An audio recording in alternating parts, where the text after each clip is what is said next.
حضرت عبداللہ ابن عمر رضی اللہ تعالیٰ عنہ بیمار ہو گئے، شدید علیل تھے، طبیعت مبارک میں کمزوری آ گئی، کچھ کھانے کو دل نہیں کرتا تھا، گھر والے بار بار کہتے کچھ کھا لیجئے کچھ کھا لیجئے، نہیں کھاتے تھے۔ بالآخر حضرت نافع آپ کے غلام تھے، ان سے کہنے لگے کہیں سے مچھلی مل جائے نا تھوڑی سی تو میں کھاؤں گا۔ تو کہتے ہیں میں سارے مدینے میں ڈھونڈتا رہا، مچھلی نہ ملی، اگلے دن بھی ڈھونڈی تو نہ ملی، تیسرے دن بھی ڈھونڈی تو نہ ملی، تو فرمانے لگے یار بس چھوٹی سی خواہش ہے، کوئی فرض نہیں ملتی تو رہنے دے۔ کہتے ہیں چوتھے دن مچھلی مل گئی، میں 1.5 دینار کی مچھلی لا کے حضرت عبداللہ ابن عمر رضی اللہ تعالیٰ عنہ کے سامنے جو مچھلی رکھی تو آپ نے لقمہ روٹی کا توڑا تھا، مچھلی کو لگانے لگے کہ دروازے پہ فقیر نے آ کے آواز دی کچھ کھانے کو دو۔ تو حضرت عبداللہ ابن عمر نے روک لیا اور ہنسے۔ کئی دفعہ دے ہم بھی دیتے ہیں پر ہمارا چہرہ دیکھنے والا ہوتا ہے، اتنے ہم غصے میں ہوتے ہیں، دے دیتے ہیں، لیکن جو کھلوٹیں ہوتی ہیں نا چہرے والی وہ گنی نہیں جاتی۔ ہنسے، فرمایا دیکھو میرا اللہ کتنا کریم ہے، وہ مجھے بچانا چاہتا ہے، اٹھا بار دیا جا کے۔ تو خادم اب حکم کا پابند تھا، وہ لیت اللہ تو کر نہیں سکتا تھا، وہ گیا اور جا کے دے آیا۔ فقیر جب سارے محلے سے آٹا اکٹھا کر لیتے ہیں تو پھر ایک جگہ جا کے بیچتے بھی ہیں۔ دے آیا، وہ 2 گلیاں آگے گزرا تو میں پیچھے دوڑا گیا، میں نے کہا سچ بتا کھانی ہے کہ بیچنی ہے؟ وہ کہنے لگا جو بھی سبب لگ جائے کر جاؤں گا، آپ نے دے جو دی ہے۔ تو کہتا ہے میں نے اسے کہا کہ یہ 1.5 دینار کی میں نے خریدی تھی، اگر تو 2 دینار کی مجھے بیچ دے تو آج کل مچھلی مدینے میں مل نہیں رہی، تو میں اپنے آقا کو دے دوں گا، وہ یہی کھائیں گے، بیمار ہیں۔ تو کہنے لگا جی بسم اللہ، مجھے کیا اعتراض ہے، 2 دینار مل رہے ہیں، 1.5 کی مچھلی، اور 1.5 کی بھی کسی نے نہیں خریدنی تھی، اب تو پک گئی۔ فرماتے میں نے 2 دینار اس کو تھمائے، وہ مچھلی اس سے خریدی اور خرید کر کے میں لا کے حضرت عبداللہ ابن عمر کے سامنے دوبارہ رکھی۔ تو فرمایا یہ کیسے آ گئی؟ میں نے کہا حضور 1.5 کی خریدی تھی اور پھر فقیر کو دے دی، اب اسی سے میں 2 دینار کی خرید کے لایا ہوں، آپ قبول فرمائیں۔ تو فرمانے لگے تم نے اچھا نہیں کیا، اب اس طرح کرو 2 دینار بھی اسے دے اور مچھلی بھی واپس دے آؤ۔ عرض کی حضور کیوں؟ فرمایا تم نے قرآن نہیں پڑھا؟ حضور پڑھا ہے۔ فرمایا رب فرماتا ہے لن تنالوا البر حتی تنفقوا مما تحبون، تم بھلائی کو اس وقت پہنچو گے جب اپنی پیاری چیز راہ خدا میں خرچ کرو گے۔ امام غزالی نے لکھا ہے، فرمانے لگے دیا، تو وہ حضرت نافع کہتے ہیں میں دینے گیا، دے کے واپس آیا تو کچھ پریشان تھا کیونکہ مجھے بھی 4 دن ہو گئے تھے نا تلاش کرتے، تھوڑی طبیعت میں مایوسی تھی کہ اتنی محنت سے میں نے لایا اور آپ نے واپس کر دی۔ تو حضرت عبداللہ ابن عمر نے مجھے قریب بٹھایا، پھر مجھے تھپکی دی، فرمانے لگے پتر میں نے ویسے بھی کبھی جھوٹ نہیں بولا اور آج کل تو میں ویسے ہی بیمار ہوں، ٹائم ہی نہیں، وقت ہی نہیں، موقع ہی نہیں جھوٹ بولنے کا، میں تجھے سچ بتاؤں مجھے مچھلی کھا کے اتنا سکون نہیں ہونا تھا جتنی اللہ کے راستے میں خیرات کھا کے مجھے سکون ہوا۔ تو تجھے تو میری راحت سے غرض ہے نا کہ مجھے راحت کیسے ہوتی ہے، تو مجھے سکون ملا ہے راہ خدا میں دے، میں نفسانی خواہش پوری کر لیتا تو یہ میرا نفس کل پھر مجھ سے مچھلی مانگتا، پرسوں کہتا نہیں چھوٹے گوشت کی یخنی بھی چاہیے۔ ہم لوگ الجھ گئے ہیں، بہت بڑے قیدی ہیں اپنے آپ کے، بڑے قیدی ہیں، سارا دن اپنی خواہشات کی تکمیل میں بھاگے رہتے ہیں، بڑے بڑے سونے نوجوان۔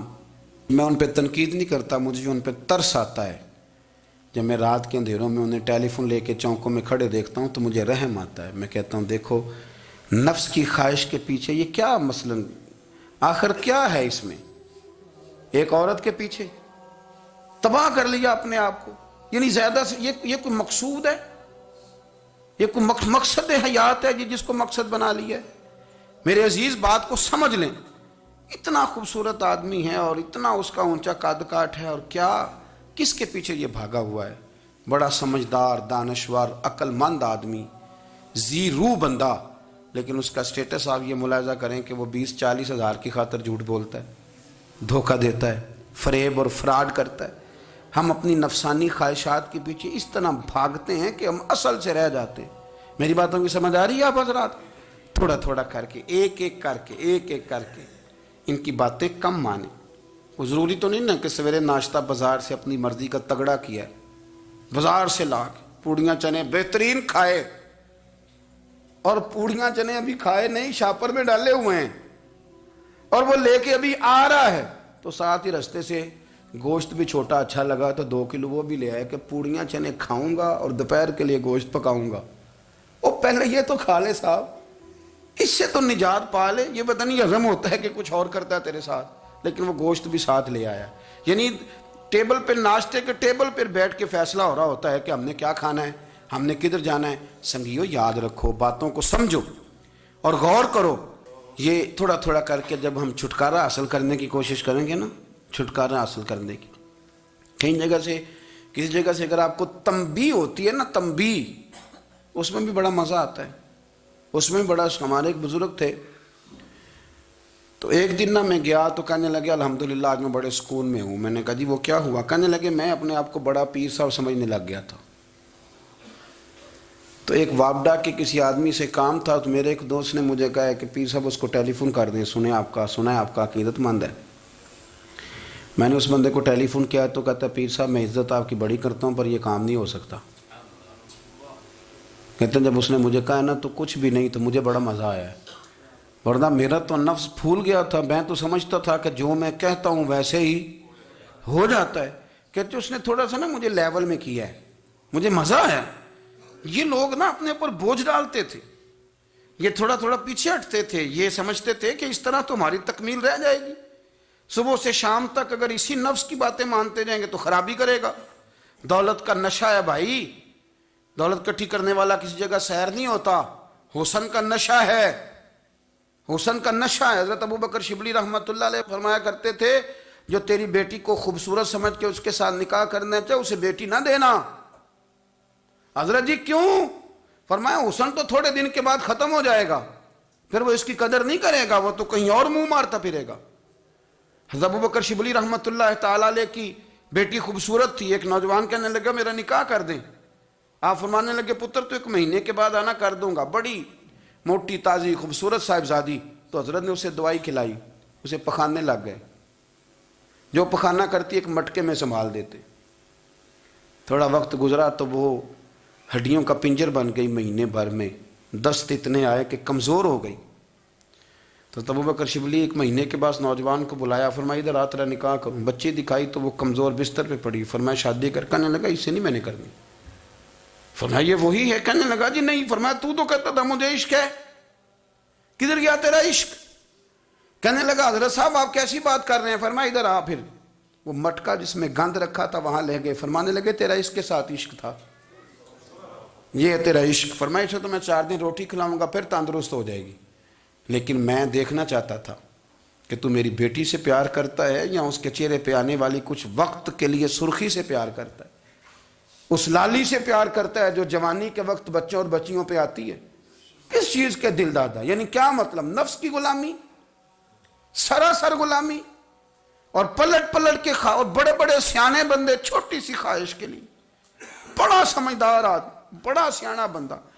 میں ایک بڑے بزرگ عالم تھے, میں ایک دفعہ ملنے گیا تو پائے پکا رہے تھے, خود پائے پکا رہے تھے. تو وہ بڑے پیار کی بات ہوتی ہے نا جی, تو تامت باندھی ہوئی اور بڑی جناب خستہ حالی, اور وہ پائے پکا رہے ہیں. تو میں نے ان سے کہا, میں نے کہا حضرت جی پائے تو کسی اور نے بھی پکا لینے تھے, آپ بخاری لے کے بیٹھتے, چلو میری طرح کا کوئی بندہ آپ سے استفادہ بھی کر لیتا. اب پائے آپ لائیں گے, پھر پکائیں گے, پھر آپ کھائیں گے, تو یہ تو 24 گھنٹے آپ کسی کام میں گزر جائیں گے. تو یہ ایک چھوٹی سی خواہش کے لیے. میں کسی چیز کو حرام نہیں کہہ رہا, قرآن پاک کی جو آیت پڑھی ہے صرف اس کی تفسیر آپ کے سامنے عرض کر رہا ہوں. ہماری خواہشات ماں پالتی ہے, آپ کو نہیں پتا کتنے دکھ سہتی ہے. میں ان ماؤں کو جانتا ہوں جو بیٹے کے حصوں کی مار بھی اس کے ابے سے کھاتی ہیں, مار کھاتی ہیں وہ. ایک خاتون ایک کان سے سنتا نہیں, میرے پاس ایک دفعہ آئی, کہنے لگی 60 لگ گئی سی, کوئی دعا کر دیں یا کوئی وظیفہ پر, ڈاکٹر کہتے ہیں ٹھیک نہیں ہو سکتے. میں نے کہا باجی صحیح بتاؤ مسئلہ کیا ہے؟ کہنے نہیں کچھ بھی نہیں, مسئلہ کیا ہونا ہے, پتر غلط نکل آیا ہے, اس کا باپ روز مارتا ہے, آج میں آگے گئی ہوں تو اس نے ایک تھپڑ میرے کان پہ مار دیے. تو پردہ پھٹ گیا. مائیں مار کھاتی ہیں, لیکن وہ پتر جس کو بڑی محنت سے پالا ہے وہ جوان ہوتا ہے تو اماں سے کہتا ہے تجھے چھوڑ دینا ہے, پر جس لڑکی سے میرا ٹیلی فون پہ رابطہ ہے اسے نہیں میں نے چھوڑنا, وہ نہیں چھوڑ سکتی. ہر شے کچل جاتا ہے وہ. اماں کبھی لیٹ کے رات کو سوچتی ہے کہ یہ تو میری کل کمائی تھی, میں تو آج بھی اس کے حصے کے تھپڑ اپنی گالوں پہ برداشت کر رہی ہوں، تو یہ کدھر گیا؟ اردشیر نام کا بادشاہ تھا، حضرت محدث ابن الجوزی آج سے کچھ 700 سال پہلے لکھتے ہیں۔ اردشیر بادشاہ بڑا خوبصورت تھا، جوان تھا، بڑا عقل مند تھا۔ اس نے اس طرح کی قریب قریب کی ساری ریاستوں پہ قبضہ کر لیا۔ بڑا عقل مند زیرک تھا، قبضہ ہو گیا۔ ایک بادشاہ بڑا سخت تھا، اس کے ساتھ جب پنجہ آزمائی ہوئی تو اردشیر کہتا ہے اس پہ میرا قبضہ نہیں ہو رہا تھا، اور جب ہم نے ساری ریاستوں نے مل کے اس پر حملہ کیا تو ایک قلعے کے اندر قلعہ بند ہو گیا۔ اردشیر بڑا خوبصورت آدمی تھا، بڑا سمجھدار تھا، تو وہ بادشاہ قلعہ بند ہو گیا، اس نے کہا نکلنا ہی نہیں۔ اب وہ اندر بند ہے، یک بارگی حملہ کیا تو وہ بڑا بڑا قلعہ تھا اس میں بند ہو گیا۔ اس بادشاہ کی نا جس پر حملہ کیا، اس کی بیٹی اچانک ایک دن قلعے کی دیوار پہ چڑھی تو اردشیر کے حسن و جمال کو دیکھا تو عاشق ہو گئی، اور اپنے ہی باپ کے خلاف اسے کہنے لگی کہ اگر تو میرے ساتھ شادی کا وعدہ کرے نا تو میں تجھے رستہ بتاتی ہوں حملہ کرنے کا۔ اس نے کہا میرا وعدہ رہا، تو رستہ بتا۔ اس نے رستہ بتایا اس لڑکی نے، اور بادشاہ نے حملہ کیا تو اس کا باپ قتل کیا، اس علاقے پہ قبضہ کیا شادی کے وعدے پر۔ ہاں نفسانی خواہش بندے کو اندھا کر دیتی، نہیں سمجھ آتی اس کو میں کدھر جانا ہے، اندھا کر دیتی۔ حملہ کیا، اور جب اس لڑکی کو لے کے آیا نا اپنے محل میں، تو پہلے دن شادی کی پہلی رات تھی، تو بستر بچھایا کنیز نے، تو وہ کبھی کروٹ ادھر بدلتی کبھی ادھر بدلتی، تو بادشاہ کہنے لگا کیا ہے؟ کہنے لگی بستر میں کچھ ہے، مجھے تکلیف دے رہی۔ اس نے چراغ جلائے اور جب بستر اٹھایا تو ایک اتنا سا دھاگا نکلا۔ دھاگے سے عموماً تکلیف نہیں ہوتی، تو اس نے کہا تو اتنی نرم و نازک ہے کہ دھاگا؟ کہنے لگی میرا باپ نا میرے ساتھ اتنا پیار کرتا تھا کہ روز میرا بستر بھی خود بچھاتا تھا، اور اس نے آلہ رکھا ہوا تھا، وہ ناپتا تھا کہ کوئی پایا اونچا نیچا تو نہیں، میری بیٹی کا بیلنس سوتے وقت خراب نہ ہو جائے، اور میرے لیے گوشت اور کپڑے بھی خود پسند کر کے لاتا تھا، کھانے پینے کا خود خیال کرتا تھا۔ اردشیر کہنے لگا اچھا وہ اتنا پیار کرتا تھا، اور پھر تو نے اس کے ساتھ کیا کیا؟ کہنے لگا بلاؤ کنیزوں کو بلایا، فرمایا اس کو اٹھاؤ اور جلاد کے پاس لے جاؤ، اسے کہو کہ اس کے بال ایک گھوڑے کے ساتھ باندھے، پیر دوسرے گھوڑے کے ساتھ باندھے، اور ایک گھوڑا ادھر بھگا دے، کدھر بھگا دے۔ یہ جس کے باپ نے اتنا پیار کیا، یہ نفس کی اتنی غلام ہے کہ اس کی وفادار نہیں رہی تو میری وفادار کیسے بنے گی؟ جس نے اتنے نازوں سے پالا کہ دھاگا اسے برداشت نہیں۔ او یارو یاد رکھو، اگر نفس کی غلامی کرو اور بڑے بڑے وفاداروں کو چھوڑ کے غلامی کرو تو پھر کہو وفادار مل جائیں، کوئی بول وا لڑا نہ بول بیٹھی ہوندے خصم ناراض بڑ بولیاں دے، کہاں سر کھائے تے بلبل ٹھنڈ پائے، بڑے فرق نہیں سجنا بولیاں دے، جڑیاں خصماں دی وچ رضا وسن، پاگ جاگ جاندے انہاں گولیاں دے، آپ ادلیاں نو سردار پین تکے تے شرما والیاں نو چوٹے ڈولیاں دے۔ اپنے نفس کے پیچھے چلو گے تو یہ تباہی ہے۔ جب ہم نے کسی سے وفا نہیں کی تو یہ کیا امید ہوئی کہ دنیا ہم سے وفا کرے گی؟ اللہ رسول کی مرضی کے مطابق اصول پسند زندگی بنائیں، ایک ایک کر کے اپنی خواہشات سے پیچھے ہٹیں، تھوڑے پہ گزارا کرنا سیکھیں، اپنے نفس کو سمجھائیں۔ ضروری نہیں کہ روٹی ہر وقت مزے کے لیے کھائی جائے، کبھی کمر سیدھی کرنے کے لیے خشک روٹی بھی کھا کے دیکھو، کبھی سادہ کھانا اس پہ بھی اکتفا کرو، کبھی تھوڑا کھر کے اچھے طریقے سے سادے کمرے میں بھی اللہ کو یاد کر کے دیکھو۔ نفس کے پیچھے نہ بھاگیے گا، تباہی کرے گا۔ رب کریم سمجھنے کی توفیق رفیق عطا کرے۔